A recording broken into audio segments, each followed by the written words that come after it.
And hello, you have made it once again to the live stream of consciousness. It is Thursday, February 23rd. Why did I want to say Friday? I never do a show on a Friday. It's February 23rd. The year is flying by. It's almost 2024 already. Jeez, just turned to 2023. What's happening? I am Michael Zinn. You are at the live stream of consciousness. I am at the live stream of consciousness. That means we're together. The live stream of consciousness is my happy place to have really great conversations with really great human beings and share them with other great human beings who are the collective consciousness out there watching. So welcome everybody and thank you for being here.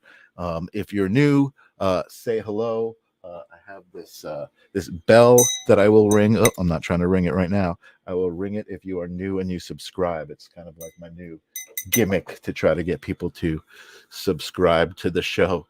But I'm super excited today. I have a guest on the show that I've been talking to probably for the past year about coming on the show and finally making it happen. It's a gentleman I met a few years back at a spiritual getaway weekend workshop thing with Karen Garvey. I don't know if you guys watched the show and you have seen Karen Garvey. She's been on the show. Amazing, inspirational speaker and thought leader. Who was having a weekend. I wanted to join the weekend. I was a little tight on cash, so I needed to make some arrangements, and she helped me by having me share hotel rooms with the gentleman who I'm having on my show tonight. And he ended up being an amazing person to share a hotel room with, to spend the weekend with.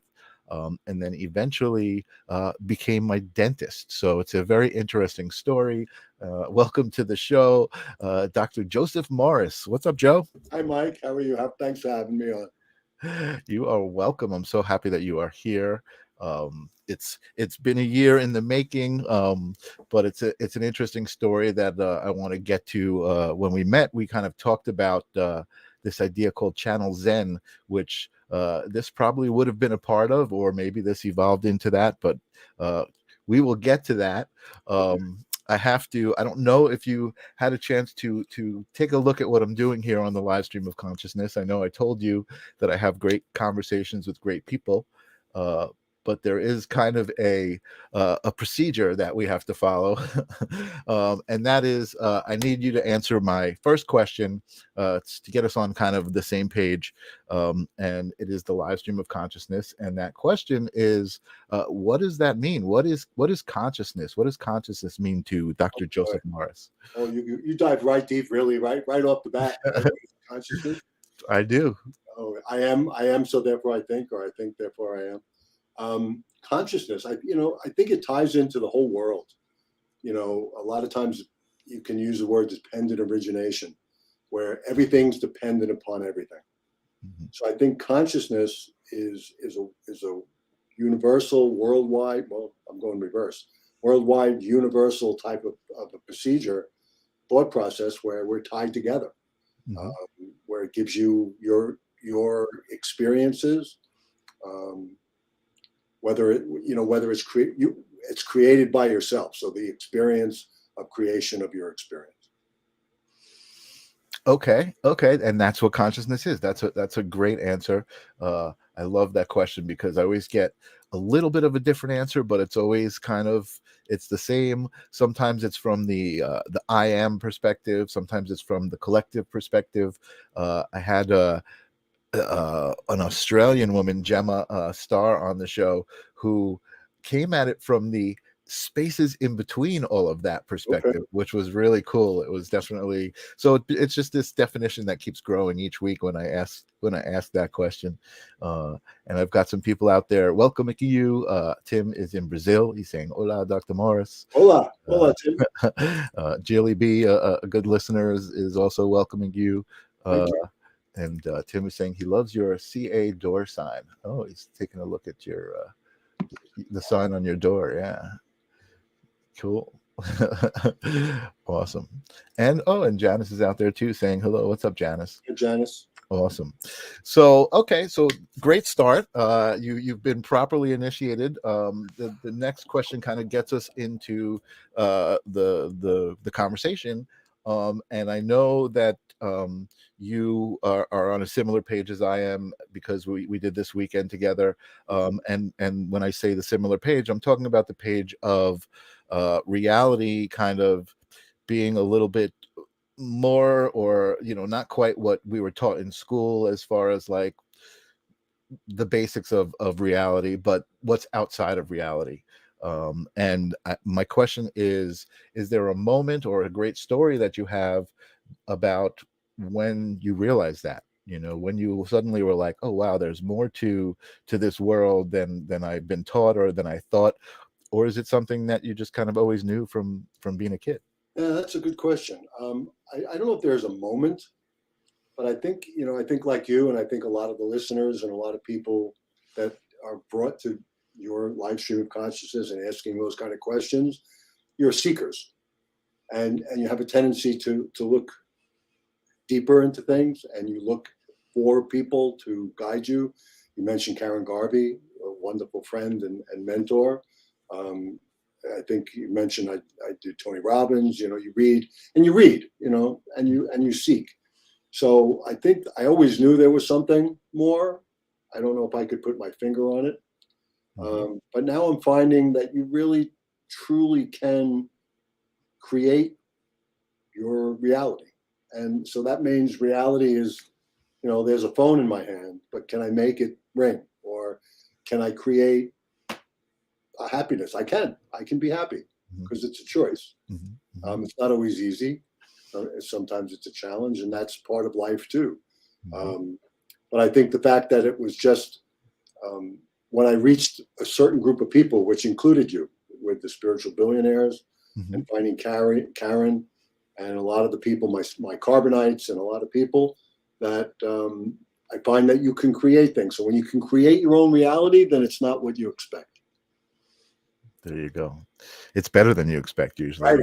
right? And that's what the live stream of consciousness is, right? I mean, I created this place and here I am now with you in this moment. There are people out there listening and getting something out of it, really enjoying these conversations, enjoying hearing the stories of people and how what their perceptions are, in the universe, and how it might relate to themselves or might help themselves. That's what Absolutely. it's all about. And you kind of mentioned, this collective consciousness, which is like the bigger thing. You know what I mean? We're all just like little fingers of this bigger thing, and that's what we talk about here all the time.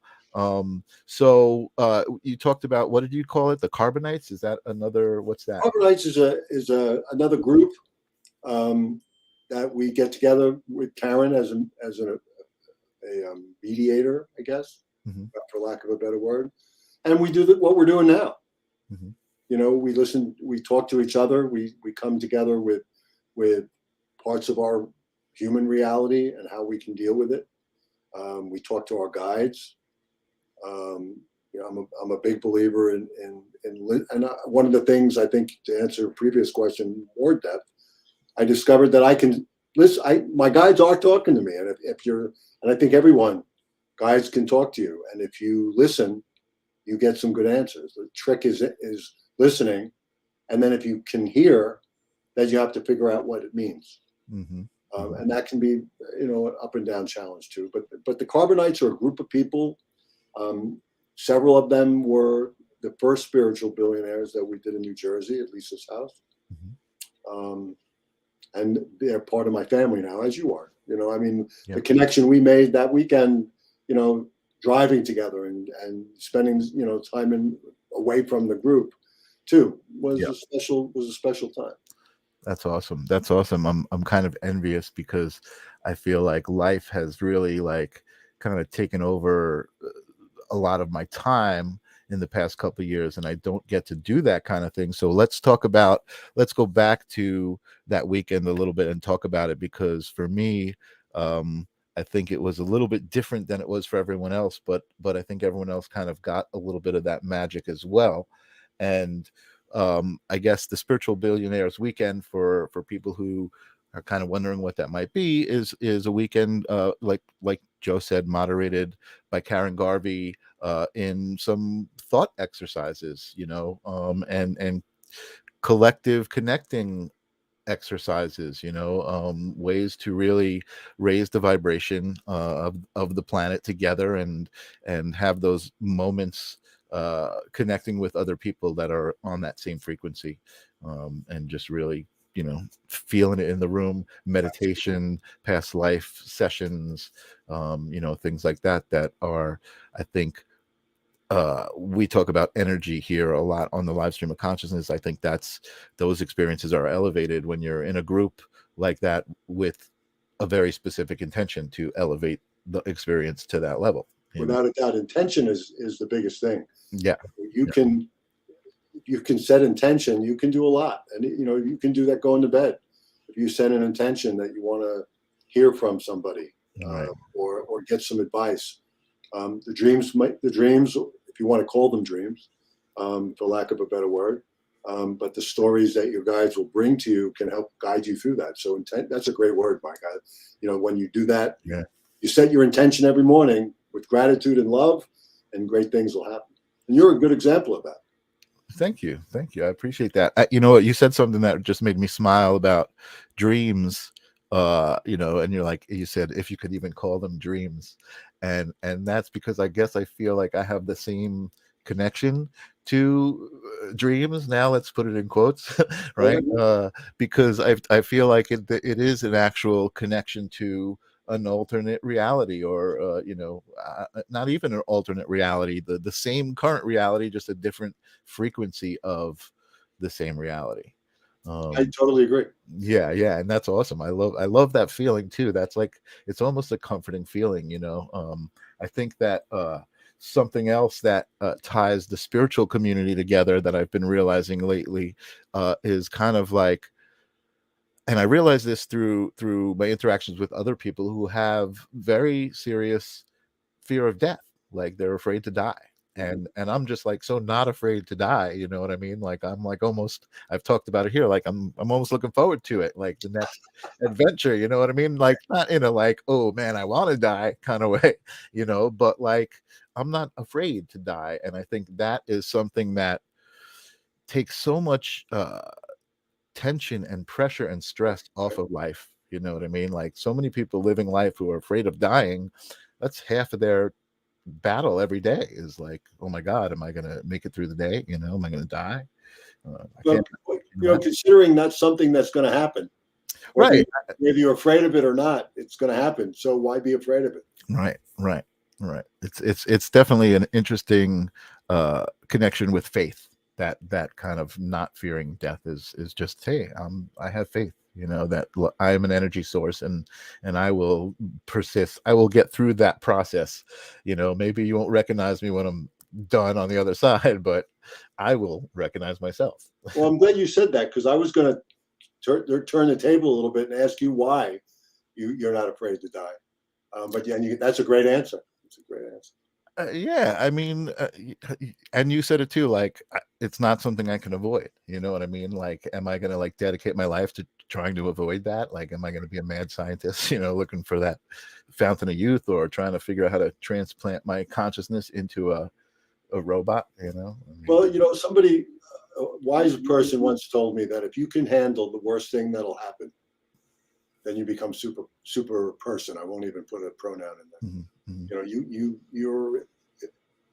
You're indefeatable if that Right. happens. Because if the worst thing is X, and that's okay, Mhm. then life's a bowl of cherries. Totally. Totally. So, I want to just for a minute go back to, that amazing weekend that we had, because again, Karen Garvey is, she's quite a wonderful, mentor and moderator, and just fantastic energy to be around. And I think that, again, that's kind of the big thing too, is with the spiritual community. It's definitely energetic, right? You kind of, the people that you like to hang around, because it's an energetic thing. It's like, ooh, I feel good, just hanging around with that person. So we had an amazing weekend doing, a bunch of different exercises at, this beautiful house, and I was there, kind of on an exchange with Karen, because we were speaking before the weekend happened. I was talking to her, and it was really interesting. Really, this is the story really more about Karen, but I felt drawn to her through my friend Steve, just to reach out and talk to her, and that's what we were doing. We were talking, and we were just talking about photography, and she said, "Wow, this is interesting. I'm having this weekend, and I have this." Her approach is that she seeks out people that she feels are kind of a little highly higher frequency, right, at a level that can receive even more, right. um, and she had put out the word to 15 of her people that she felt she wanted to gather together, and she was waiting for the responses, and she said, "You were on my B list, and if I don't get enough responses, I was thinking of asking you, but before I even get my responses, how about we do an exchange, and you come as a photographer. I wanted to hire a photographer because some of the people that I'm inviting need to feel comfortable with themselves in front of a camera. They don't. She recognized this in some of the people, and I said, awesome, because a lot of times I'm told, like, oh wow, you really caught something in myself that I don't see, right? So it was like a perfect match, and I was just excited as hell to be able to have that exchange and be there for that. But it turned into so much more than that for me, because of the caliber of the people that were there, right? You have these amazing people, 15 amazing people, full of so much love already, and here I am. I have the opportunity to, one by one, away from the group, spend 20 minutes with each one of them, which is not something that you had an opportunity to do, or anybody else. Everybody was in that group the whole time. It was so amazingly special to me, Good. and like blew my mind because everybody was so special. And you talk about your guides, talking to your guides. My girlfriend, she talks to her guides all the time. A lot of people I know talk to their guides. I i don't call it that, right? But I certainly am in touch with my inner self and my intuition, whatever I call it. That's the same. Yeah, I that's it. don't recognize it as individual people or entities or somebody talking to me specifically. I feel it, you know what I mean? And it's been so amazing to connect with people like you, and that high vibe weekend. Like I said, I got to start really like making the time to do it some more, because it really is expansive. I mean, through the live stream of consciousness, I've definitely achieved something. Something else that about that week is we talked about the concept that I had back then called Channel Zen, That's right. which was a place where I could help people by producing shows and then put those shows in one place. And it's really evolved, I think, into this. I never thought I would be the one in front of the camera. I did a show with Christopher Allen, who's a good friend of mine, a psychic medium, and I actually ended up producing a show for about a year until COVID hit. Called something about the other side. I'm still here.net is his website, but something about the other side. I forget the name of it offhand.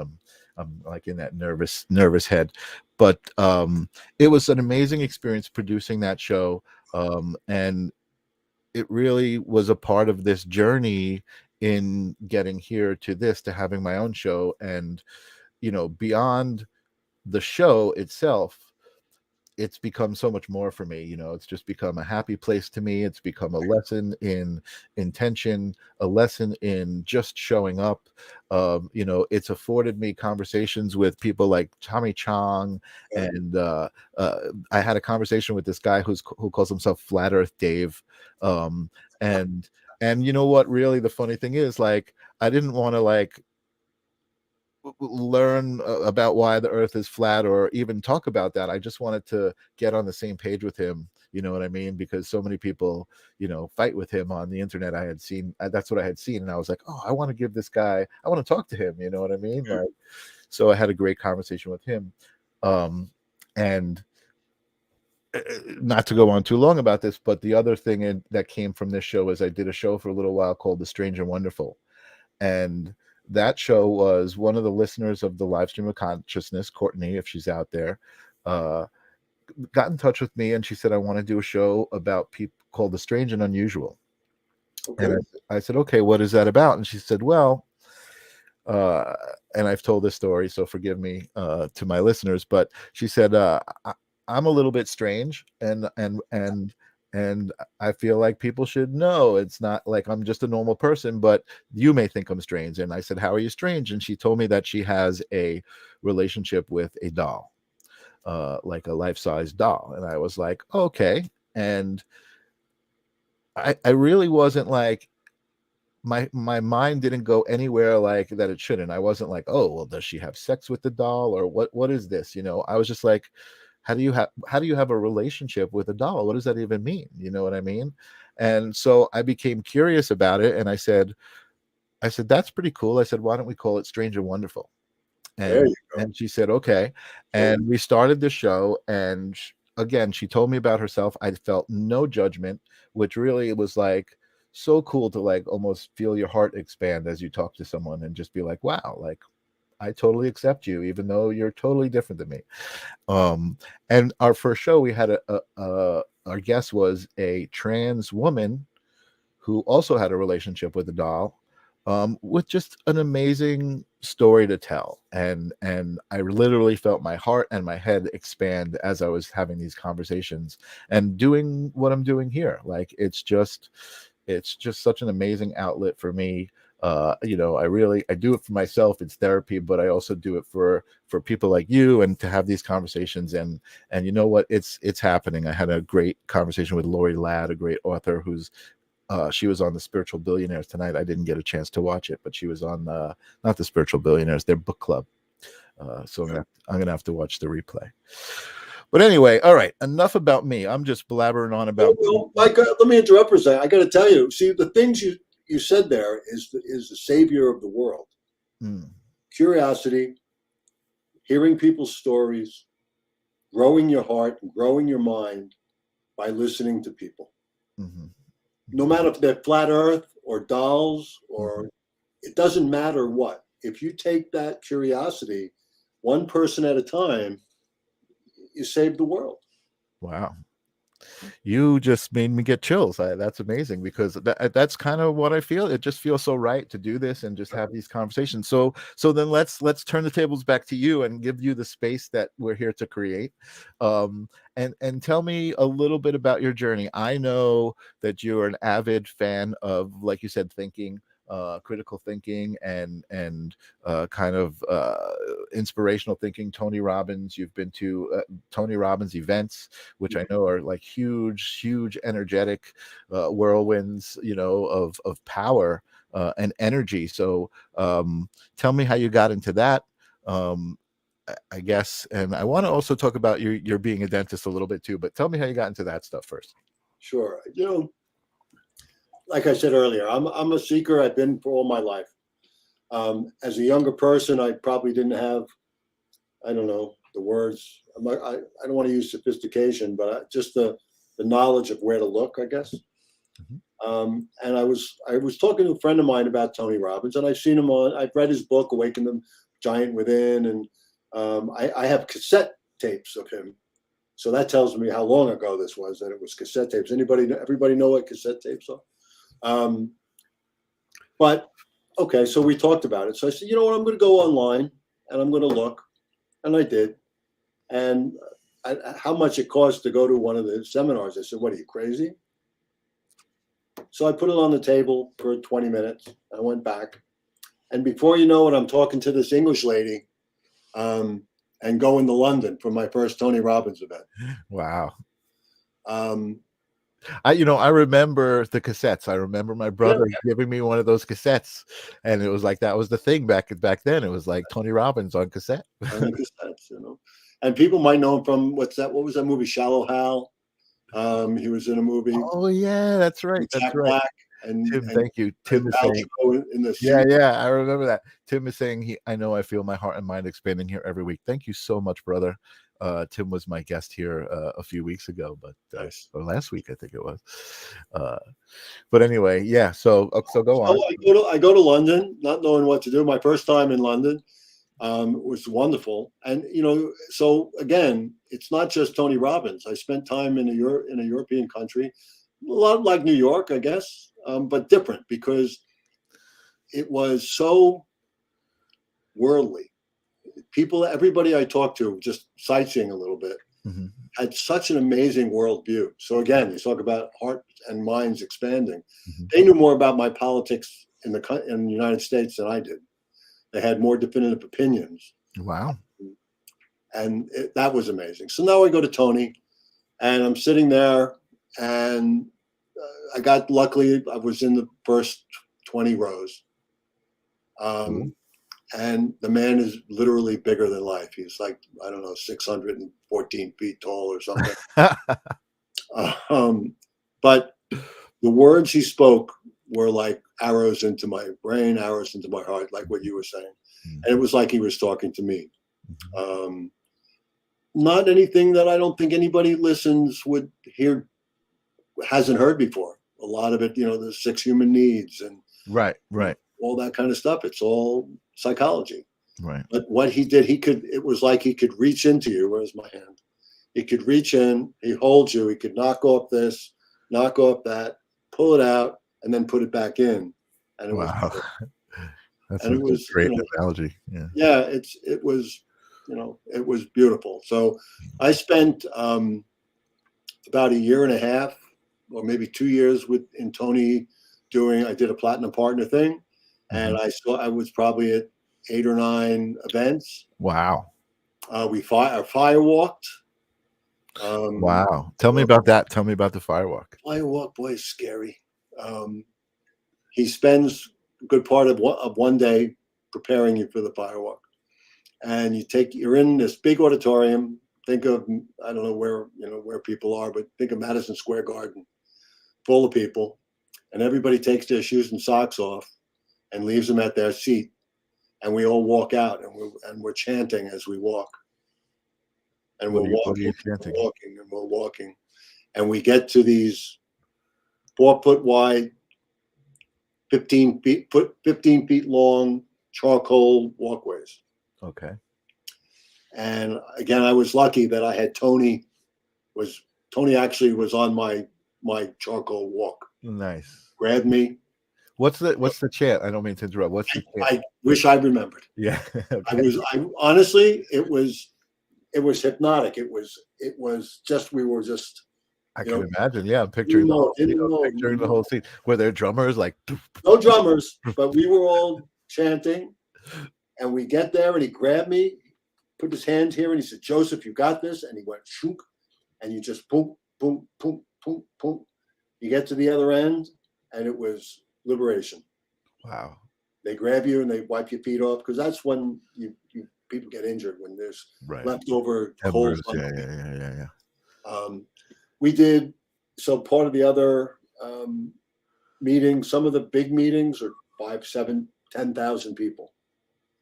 But because of the platinum partner thing, you would go on different events with 200 people, and you had a very different experience. And I'm lucky and blessed to have spent time on camera with Tony. Oh wow. And I was a famous dentist. If you want to talk about dentistry, I was famous dentistry for, I think still now, people still say that dentist guy, because we had to talk about our numbers. Oh wow. I wish I knew that. I would have looked for that clip. I would have brought it. I could, if I knew, I would have shown it up, but can't really see it. Can I find it on YouTube? I could find it while you're talking. I don't know. I don't even know if it's on YouTube. Tim is saying, anyway, please don't burn. Please don't burn. It was pretty special. You know what? I thank you for sharing that, because I just got so like worked up. I got so nervous, like feeling like I was like, I can imagine how much adrenaline is pumping through you when you do that, and like how it must feel. It must feel amazing. I'm going to look for this on YouTube while you. Okay. So, but the smaller groups also, because you got the chance to talk about some of the human needs. We talked about money. We talked about relationships. We talked about spirituality. We talked about adventure. They have adventure meetings where you get broken into teams, and you actually get on a America's Cup yacht and race it. Wow. You have relationship meetings where they talk in depth about sexuality, and this is a difficult conversation.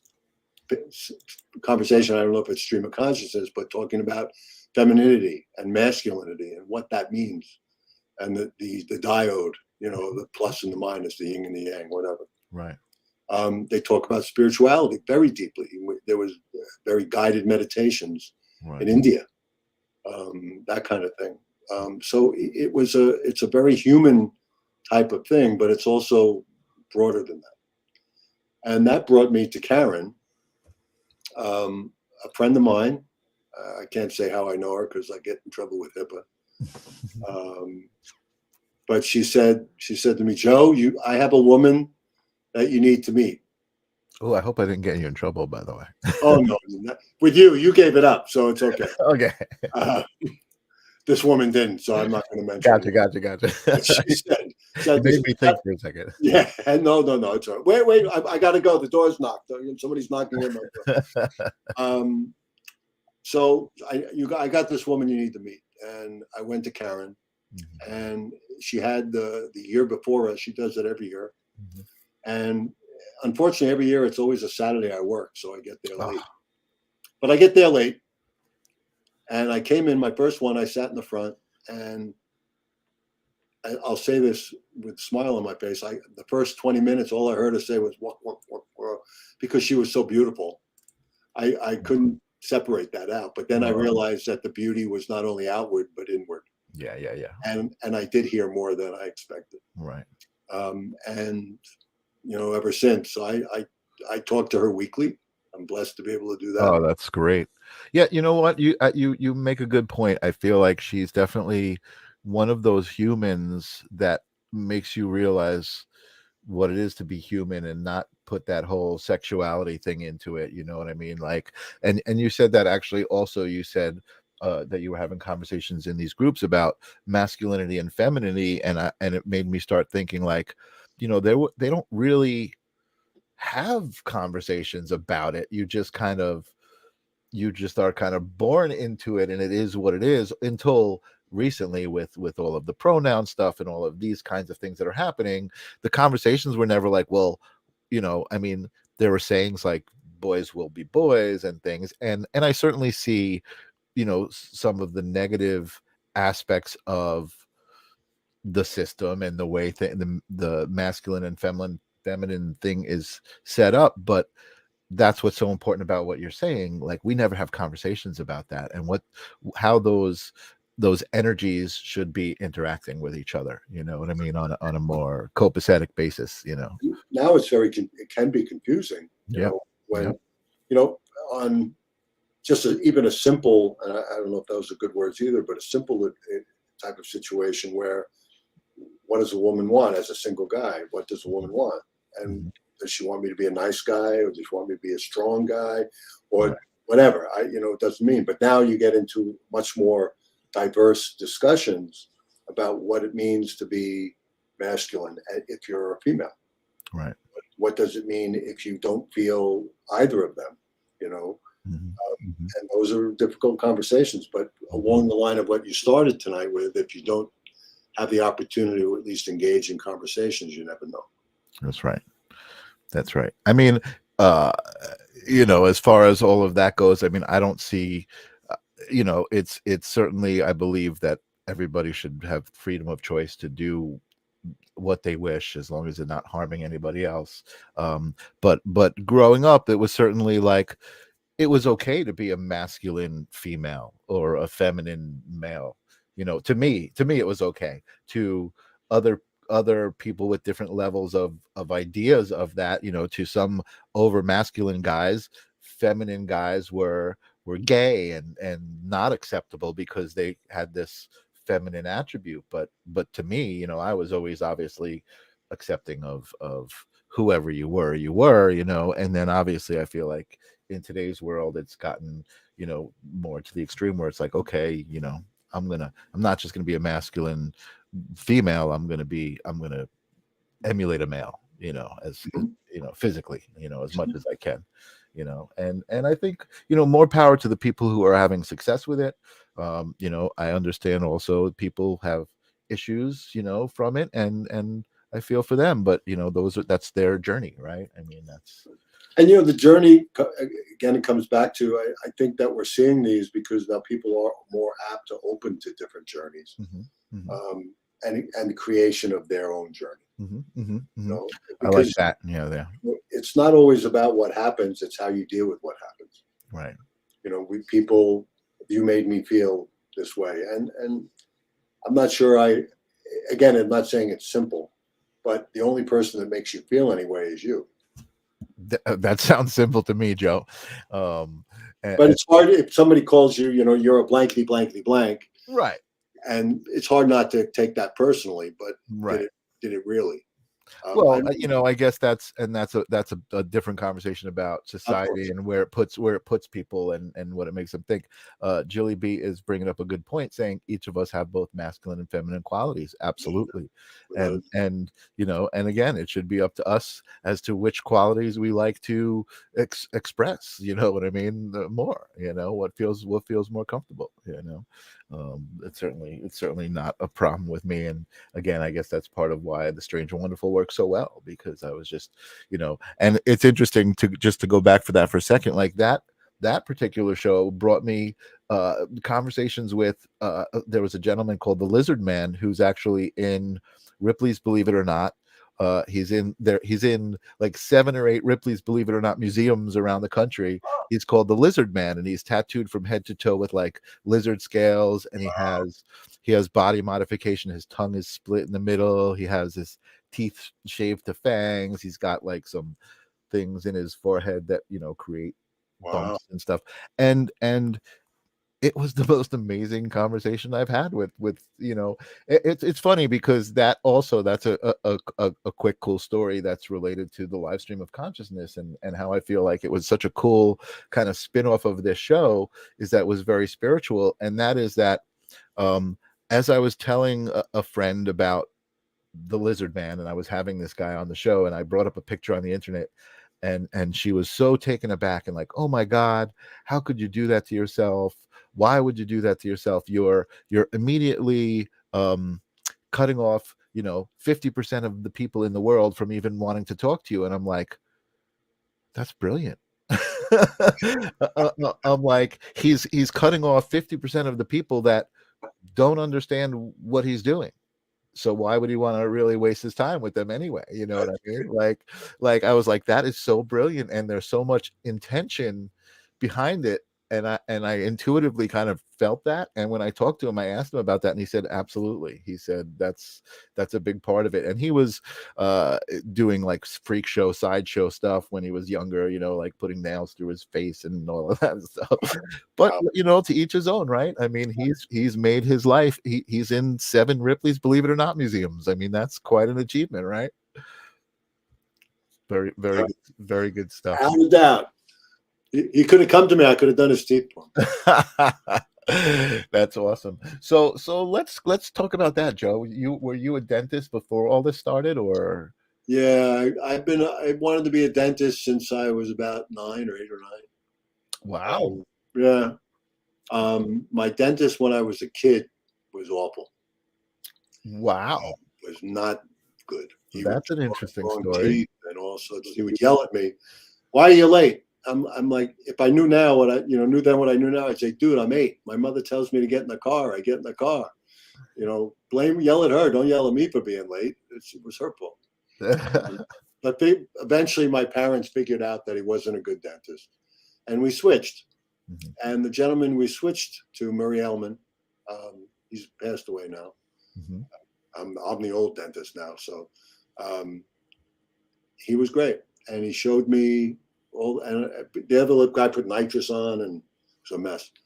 This guy, I looked around, and I saw all this cool stuff, and there's a thing called a top and wire retainer. It's we use it all the time, but it's old school dentistry. Okay. It's a retainer put around the tooth that you can put a filling in. That's what made me want to be a dentist. That technology. was that. Now we have digital X-rays and 3D printing and Wow. milling and video Well, scan. you know what? I'm listening to your story, and I think that's a big part of it for sure. But there was also the way that this guy received you. You know what I mean, and respected you, and showed you what you wanted to see through with that stuff. You know what I mean? Sure. He's like, oh, you're curious? Let me show you about it. And that was such a change for you. It seems like, and so welcoming as an opposite of scary experience. Right.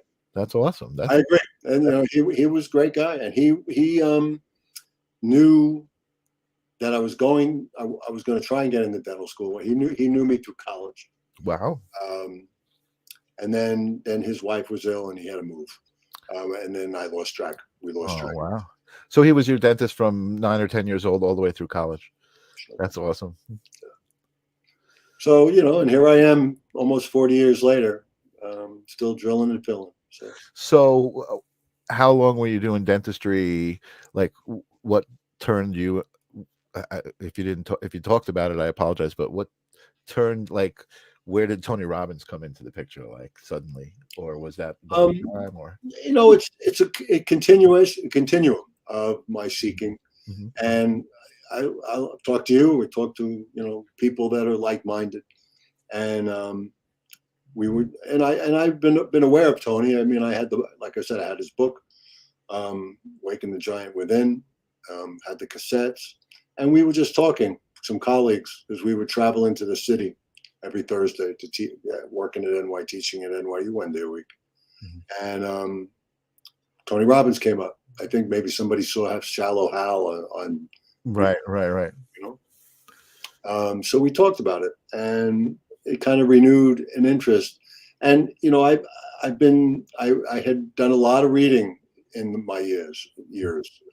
Wayne Dyer and Eckhart Tolle, and a lot of people that a lot of people are very familiar with. Prior to hearing about Tony Robbins. Yeah, well, I knew Tony. All these people were kind of in a conglomerate. I won't say a lump. You were exposed to them, yeah. I guess. Yeah, I've been exposed to all these type of people. Yeah, they were kind of they all go together. Yeah. Yeah, and Tony was somebody who jumped out Right at that moment. And like I said, anybody who've ever used a computer knows how you can fall down a rabbit hole on a computer, and then 5 hours later, it's time to go to sleep. Yeah, that's what happened. I said, I'm not spending X amount of dollars to go sit in a 10,000 seat auditorium. And next time, I'm talking to a nice sounding English girl, and she convinced me to come to London. So, and I don't regret a minute, because it's been an amazing experience. I have dear friends still from my Tony Robbins days. I don't see them that much because they're all over the world. Right. From London and from Amsterdam and from California and from Florida and all over. But there are still people that we touch each other's lives, just like you and I touch each other's lives after, almost a chance encounter. Right. It's not anymore. Yeah. Totally. Amazing stuff. Awesome. Well, I have some more questions, I'm sure. It's just awesome to be talking to you and catching up finally. Absolutely. Love it. You have anything planned going on, to anything coming up, with Karen or with Tony, or? No, Tony, part of my thing too is that with Tony, sometimes coaching and that kind of thing is important, but it's time to do the work too. We have a conversation sometimes that what's more important, knowledge or action? And to me, it's action, because you can learn a lot from your action, that you gain a lot of knowledge by doing something. And not to say that you should do it willy-nilly, and you should go into things with knowing some information. It's good. Right. I'm not saying go do brain surgery without going to medical school, Right. But at the same time, you don't know how to do brain surgery until you do it for the first time. True. And I'm sure the disposition, of just who you are, has helped you in your profession. I totally forgot to say hello to the spiritual billionaires. If they're out there watching, I do see Tom Hey, Tom. out there watching Dr. Joe rocks. Dr. Joe certainly rocks, which is why he's here. I did put a message out into the spiritual billionaires. I invited any of the spiritual billionaires who want to come on my show and have a conversation. You're all welcome here. I would love to sit and talk with you guys for an hour. So outside of being a dentist and going to Tony Robbins conventions, what else do you like to do, Dr. Joe? Tell me some more about Oh you. boy, I could talk about that for a long time. Well, I'm an amateur actor. You know what? I forgot that about you. Oh man, I should have I been don't have doing any pictures digging. on, but I'm an amateur stage actor. Not really. I'm looking. You can tell I'm not a TV actor because I don't know where to look. But I do stage acting, and I've had a nice little career on Long Island. Having a nice little career on Long Island. You're still doing it currently. Yeah, the difference now is that not long ago in a season of shows, if there were 6, I could be in 4, whether I wanted to or not. If the show I didn't like the show or the timing wasn't good. Right. Now, man of a certain age, I can still act, I can still sing, I can move a little bit, but I'm an older guy. Right. And so out of 6, now maybe there's 1. And I still have to go through that algorithm of, do I want to be in it? Do I have time for it? Right. Right. But it's a great joy. And again, very similar to the Carbonites and spiritual billionaires. Made a lot of dear friends that have come to my daughter's wedding and, that kind of thing. Plus the creative outlet that it gives you. And then more recently, I've developed a hobby of ballroom dancing. Oh, I think you were doing that when I met you. I think I remember you talking about that. Yeah, 6 years now. Yeah. That's awesome. And you can see, I didn't even think I had this on. Oh, nice. There you go. A little. It's a wonderful hobby. And you can do it like playing golf. You can do it in a lot of different ways. You can go out and just play golf once once a year in an outing where it's more important to drink beer than play golf, or you could take lessons and practice thoughtfully and play 3 times a week. You can do it a lot of different ways and do competition. That's awesome. Now you got me in trouble. My girlfriend is saying ballroom dancing is fun. Ballroom dancing is great. I think I might be in for it. So let's go back to talking about energy. I know that Tony Robbins and Karen Garvey and deeper thinking, is inspirational about life and trying to be happy and live a happy, productive life, and I guess also kind of live a little bit in service and help other people understand that they are the architect of their own happiness. You were talking about that a little bit at the beginning about how you definitely believe in manifesting life the way you want to, and I think a lot of people don't understand that. I think a lot of people take it too literal. You even said, you're like, oh, I can make this phone ring, and I don't think you meant it like literally, like, all right, I'm going to concentrate and the phone's going to ring, but I knew what you meant. You know what I mean? Like you can fill your life with the things that you want to fill it with, and focus your energy where you want to focus it, and that is a choice, not a it's not like dictated to you, and it's not a response to what's you get to choose that.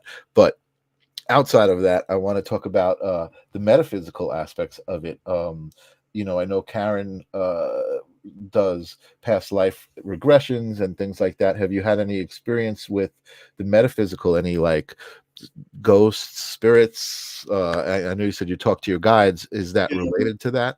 Yeah, I think it is. I don't have a ghost experience. I know some people who do, but I have guided experiences all the time. And sometimes I know who it is. Sometimes, most of the time, I don't. But I'll notice certain things, and I'm getting better at interpreting them. But luckily, I have Karen to guide me a little with that. Right. As an example,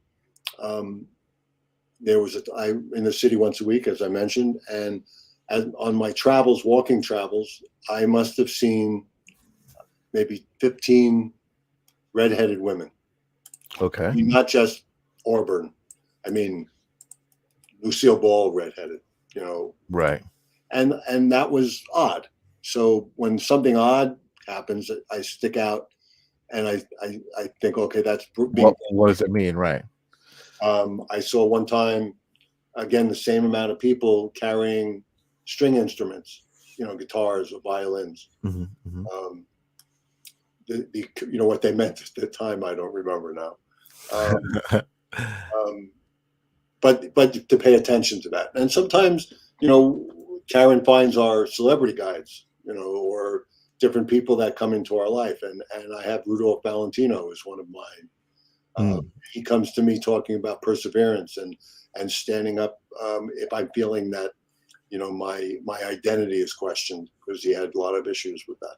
Mm-hmm. So he comes to me to support me with being true to who I am. Right.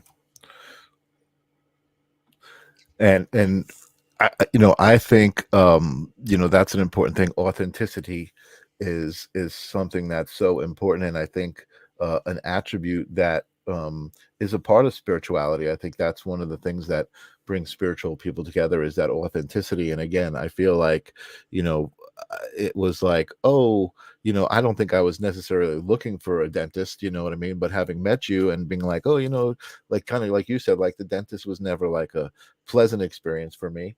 And I said, let me go see Joe, and you were always so kind to me. And again, you're still my dentist after all of this time. So there's got to be a reason. Well, it's my honor to take care of you. But yeah, the metaphysics is something that I look at from a physics point of view. I do a lot of reading from that point of view too. Okay. And I look at it from a philosophy point of view, not necessarily religious, but I do a lot of reading on from a Buddhism point of view. It's a big, interesting part now. And I mentioned dependent origination in the beginning of the show, where everything is tied. Everything is tied together. It's, look at science fiction with Avatar or any of those shows that, with Native Americans, where nature is all part of it, and we impact everybody. So I yell at you, that might hurt you, but it hurts me just as much. Sure. And how I mentioned to save the world one person at a time. That's how you do it. Yeah, that was, you've really, I got to kind of, I really have been felt drawn to this. And this just was like evolved into this thing. And I actually cut a clip out. Yesterday I had a show with Peter Bales, who's a comedian. And he said, I think Michael misses calling as a therapist. And I was just like, wow, that's very interesting. And it's just, one of the things I got to say that has been really fascinating and rewarding to me over the last couple of years is my ability to navigate my relationships with people. You know what I mean? Because everybody's different, and everybody requires a different response, and I think just kind of being aware of that and working with everybody to the best you can, and feeling like that's what you want to bring to the interaction, that's my secret. That's what I like. Well, you come, here's your, I'll tell you, from what I know of you, your secret is you come from love, you come from curiosity, and you come just from an open heart. And if you come from those areas, if you have that intrinsic curiosity, that everything else comes from that. Because you don't worry about if they're in a relationship with a doll, or they have lizard teeth, or they think the world is flat. Some people would try and puff up their ego, right? To say, that silly guy, come on, dude, the world's not flat. But there's other things to that. Let's find out about it. And once you start a dialogue, that's when things can change.